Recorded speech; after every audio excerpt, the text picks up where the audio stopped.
Hello everybody and welcome back. The wait is finally over and the new drive shaft has shown up. As you can see, got this from PEM.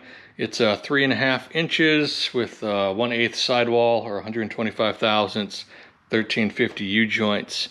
Should be quite a bit stronger than what we had before. So let's go ahead and get the slip yoke mounted up on this thing and mock it up, make sure everything fits. Then we'll have to, of course, see if we can get our drive shaft loop in there somehow or another. But with any luck, we'll be back on the road by the end of the week. So I've got my yoke installed there. I had this left over from a different project. It's just one of the cast style ones. Not exactly the happiest about it. May end up upgrading on that, get something a little bit stronger in there since I'm a bit paranoid. I mean, it should be plenty of fine, even up to like the power levels of the L78, so it shouldn't be that big of a deal, but kind of a bit paranoid, as you would expect now. But did go through and double check and triple check, and right now quadruple checked. All of the clips are in place. They're all settled down into their recesses there. They're all nice and flat. None of them are bowing out, looking like they're under any kind of stresses.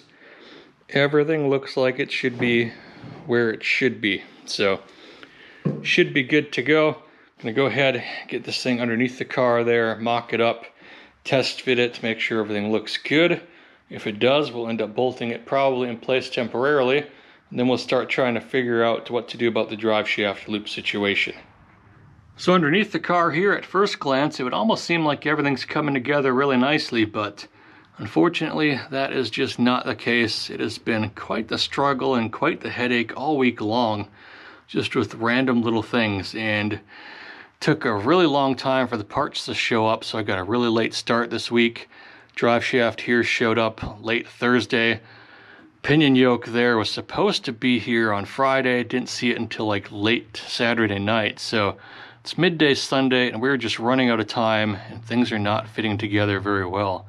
So if we come all the way up front here,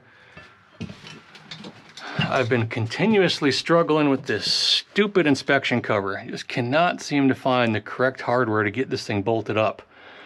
Now, it should be some kind of sheet metal screw in there, but just can't seem to figure out which one. I've tried all manner of them that I've bought at the hardware store. Nothing seems to quite work in there. I've tried to Google it a bunch, just can't seem to nail it down. I did finally get the transmission mount taken care of. Those were M10 by 1.5, so we got a mix of metric on here and standard. As you can see, I've come through, put the exhaust back on, got the X-pipe here shoved up, got our mufflers leveled out a bit more, had to do a lot of tweaking in the rear there as well. So pretty much everything should be up into place. It's all tightened back down again. So I've also been trying to figure out what to do about the drive shaft loop here. Now typically it should be back here and just weld it to that floor brace, but that gives it really bad clearance there. It hits the X-pipe right there in the center. Not much clearance on the top of the drive shaft as well. So not very happy with that, and that's one of the reasons why I never put this in here before. But what I think I might do is just move it forward right here and then try to fit it up right in front of that brace and essentially just bolt it to the floor. It actually fits up really nicely in there. It gives it plenty of clearance all the way around. And what I'll do is just end up drilling these holes here, probably put 2 on each side, about a 1/2 inch. Then run bolts in here and just bolt it in place. I'll make another plate similar to this that'll go on top inside the car as well, and then we'll basically just sandwich the floor here in between those 2 plates. Should give it plenty of strength, keep it from ripping out, anything like that. Should have plenty of clearance all the way around as well. But now let's move back towards the rear part of the drive shaft, show you the other issues I'm having. So unfortunately, this is where I'm having the major issues at the moment, and I think this is going to end up ruining our weekend here. Things are just not fitting together very well. So I've got the drive shaft installed. You can see I've got the strange pinion yoke here. This is part number U1601, which is just written right up here at the top that I was trying to read. It should be for their GM 12-bolt passenger cars to run 1350 U-joints. And it's much larger in terms that it sticks out a lot further than the OEM unit does. So I anticipated for that and included it in my calculations when I came up with the drive shaft length. but it's sticking out about 1/4 of an inch here more forward than what I anticipated. I expected it to be kind of a bit more flush with the seal back here at the back of this surface. And as you can see, it's sticking out quite a ways. So that's kind of causing me some problems where it's extremely hard to get everything in here, and I can't get the loops in here, the little straps, to actually be able to tighten everything up and pull the drive shaft back. And that's got me concerned that I'm not going to have enough actual travel in the slip yoke at the front when this is all said and done. I think I'm going to only end up with like 1/4 of an inch to 1/2 an inch, and I think you typically want like 3/4 of an inch to a full inch. And I don't really want to risk it, because if I bottom out something like that, it's just going to end up driving the drive shaft here into that tail shaft housing really abruptly, and we don't want to be damaging our transmission. So definitely need to try to figure out how this is all going to work. Worst comes to worst, I'm going to have to get this drive shaft shortened, which is definitely frustrating to just buy a drive shaft, everything else, and then have to have it shortened. Tried to do as much research as I could to figure out like what this combination would take to see if my measurements look like they were fairly close, and everyone said that this should work, and it's awfully tight. So gonna see if I can maybe lift the body up, get those straps on there, get this thing tightened down, see how much it'll actually pull it back, see if we can get to like 1/2 inch, something like that. But if we don't get there, I think that's gonna basically solve it in the sense that we need to have this shortened.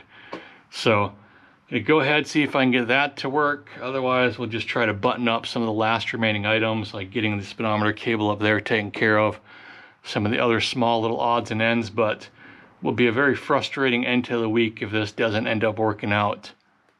So by lifting up on the body, I was able to get enough of a driveline angle to be able to get the straps in here, so I got those in on both sides. It did pull the drive shaft back quite a bit, but not quite enough for comfort, at least in my book. So I think there's 2 measurements here that ended up killing me. One is that I didn't account for this bigger gap here at the back, so that's about 1/4 of an inch.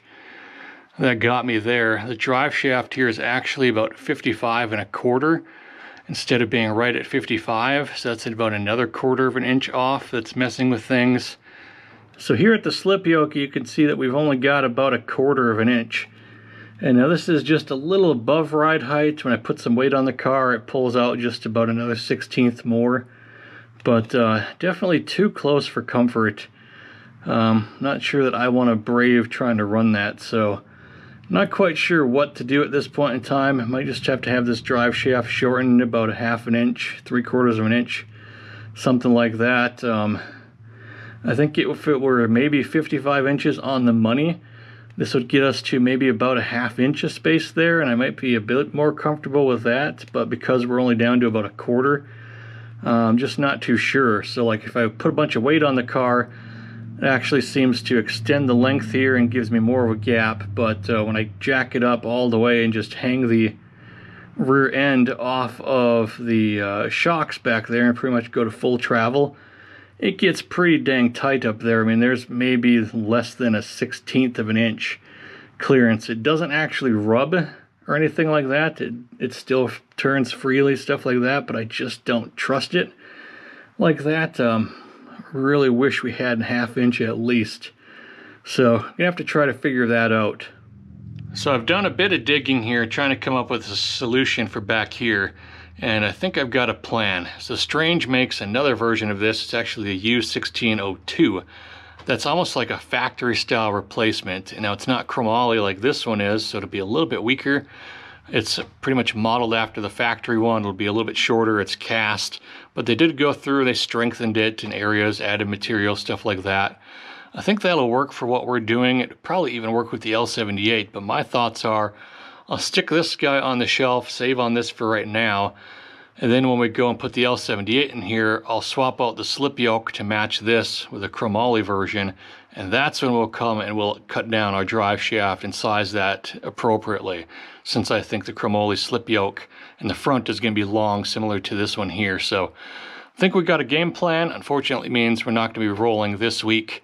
I mean, technically the car could probably run and drive with this as it is. I just don't want to risk it with that limited of slip at the front, especially with that brand new transmission in here. So that should end up showing up next week, so we'll just wait until next week to hit the road again. But gonna go ahead, see if we can take care of that speedometer cable at least. I moved inside the car, gonna see if I can tackle the speedometer cable, see if we can at least get one thing done this week. I think the easiest way to approach this is by just pulling out the dash pad here.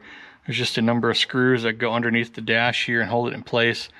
That should then just pop out and let me get access behind the speedometer here and see if I can pop the cable out. It's really hard to get access to it from underneath. There's a bunch of support braces and other things in the way, so hopefully this will get me enough clearance. We'll try to get that free and then we'll start working it down. And I think we have to take off one of the pad covers down there and slide it out through a grommet at the bottom. So we'll see what that looks like as well. Alright, so with the dash pad removed, you can see what kind of accessibility that gives us behind there.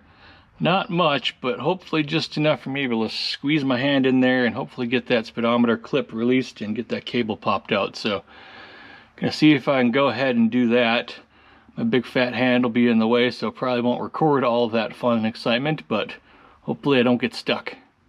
So I got the speedometer cable disconnected, pulled it out from behind everything, kind of got it just dangling down here underneath the dash. Looks like it goes behind that little pad right there, so I'm going to go ahead and get that out of the way. And I think there should just be a grommet right there at about the toe board level, so I can hopefully expose that, then we'll see if we can get this thing out of here. So with that pad out of the way, we can see a little bit better in here with what we're working with. There's the grommet I was referring to. Looks like we might be able to just pass this head right through there with it in the hole without actually having to take it out. So I'm going to try to just jam this through there, see if I can get the new one in there that same way. That way I don't have to fight with trying to get the grommet in and out. So hopefully it'll fit through there. So in keeping with the theme this week, that did not go as planned. As you can see there, the grommet basically had just turned into hardened plastic and exploded as soon as I tried to do anything with it. So gonna look around, see if I've got something to fill that hole there. Otherwise, I'll probably have to try to order something up for that because I don't think the new one came with it. So hopefully we've got something on hand. Otherwise, we are pretty much stuck. So back underneath the car here, you can see I've got the new speedometer cable installed. I did compare the length on this one. It's just about 4 or 5 inches longer than the other one that I took out of here. So I have to try to hide some of the slack underneath the dash, but I think it should be okay. Got the cable here, just run along the top there, comes over, got it back in the original clip there. I'll tighten that up in a second. Should keep it far enough off the exhaust here that it should melt. Should be all right. I think it was the glass pack system that was in here before, and it was actually much higher up and closer to the floor than the headers and collectors are, so I think that's what melted the other one. I think this one will be okay for now. Got the rest of the cable just running through that hole in the floor. Gonna try to see if I can find a grommet to fit that. Looks like it's not very flat. Looks like there's some indentations and stuff like that in the floor, so I don't know if I'll have anything to fit in there or not. But I'll also look up the OE part and see if that one's kind of contoured to the floor or if it's just a generic piece of rubber. If that's the case, we'll just try to make something work on our own. So while I'm here underneath the car, I figure it's the perfect opportunity to come and install the dipstick. Don't want to forget this. So I'm going to try to squeeze this up there, see if I can get it in place and drop her on into the pan. So I got the dipstick down in its home. Everything went in there not too badly. Got a new O-ring installed as well, so hopefully no leaks from there. That should do it underneath here pretty much, other than just the inspection cover. So the hole down there in the floor is about 1.5 inches, and unfortunately I just don't have any grommets that size on hand. Looked kind of through all my stash, but nothing that would work for that, so gonna go ahead and see if I can just order up the specialty part if they make such a thing. Otherwise I'll probably just hit the hardware store tomorrow, buy a bunch of grommets, buy some more hardware for the guessing game down there on that transmission inspection cover, and we'll go from there. But just another thing we'll have to push off to next week at this rate. Since we've got a bit of a slow week here, I've come to the back of the car and I'm going to try to address what I think is the reason for our fuel issues out there at the track.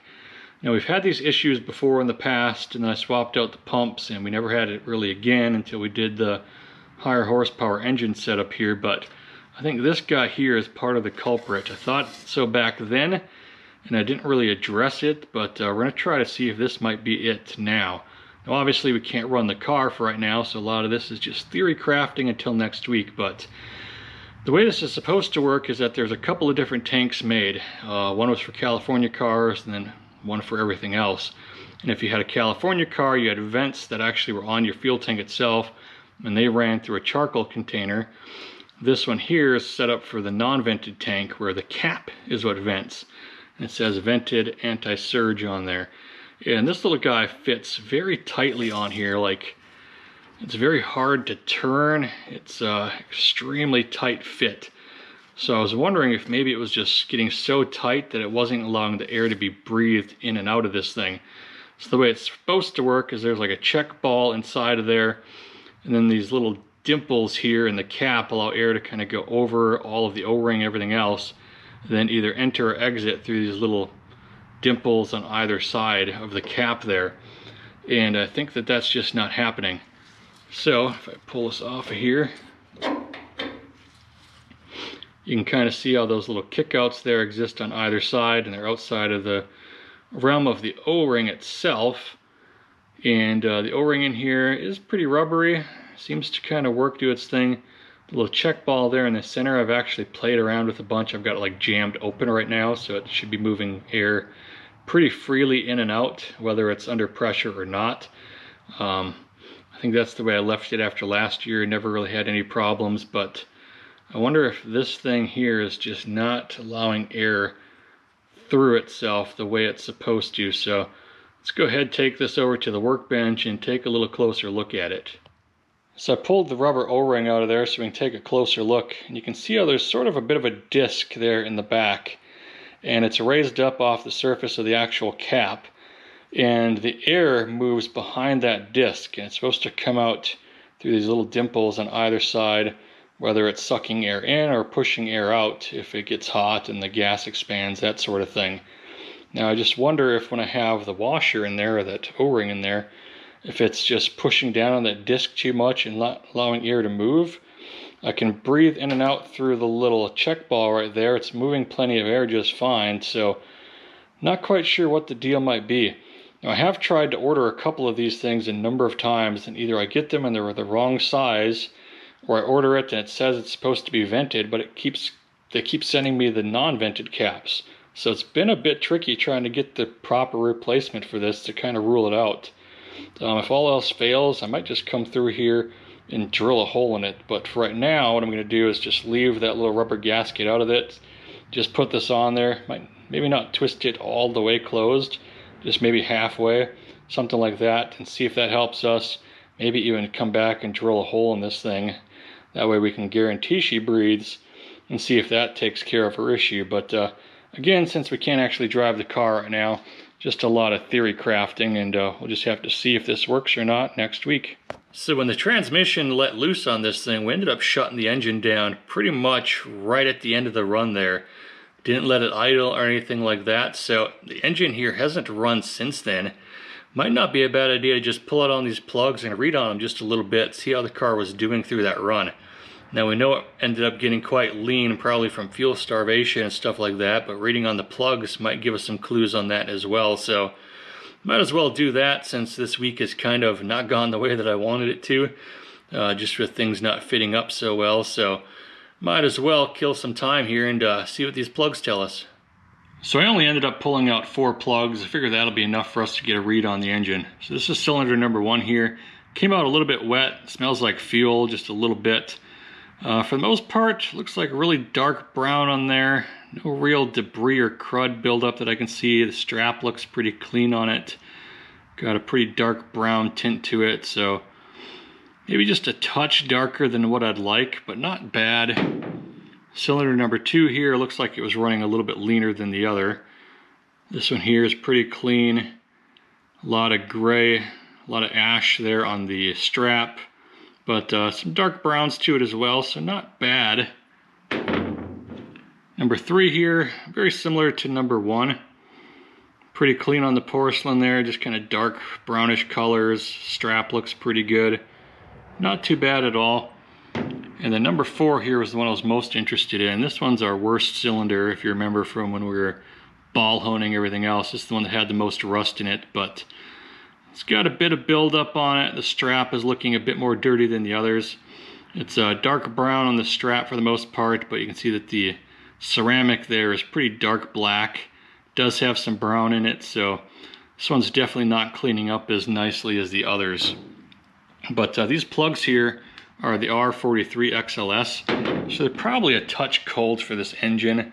These would typically be in the L78. I think like the L34s would probably be running the R44, so it may be worth my time to just go ahead and swap these out for the R44s, run them a little bit hotter, probably help clean things up in here just a little bit better, but they're definitely not terrible looking. Figure since we shut the car off right at the end of that run, it was the perfect opportunity to kind of get an idea of what these things look like running wide open throttle at the end of the run, so probably just bump them up to R44s and see how it goes from there.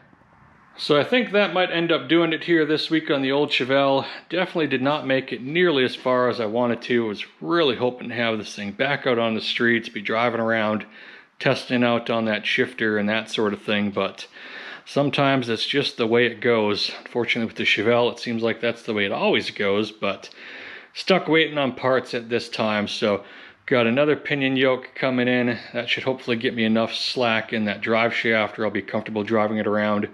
Then when I get to the new slip yoke, and we drop the L78 in here, that's when we'll come through and shorten up on that drive shaft. And also just stuck waiting for the speedometer grommet, then to be able to put the rest of the interior back together again. So, kind of just at a standstill at this point in time. Just once again, I want to thank you all so much for watching. We'll be back next week with this thing, hopefully with her on the street, running and driving again. And I will see you then.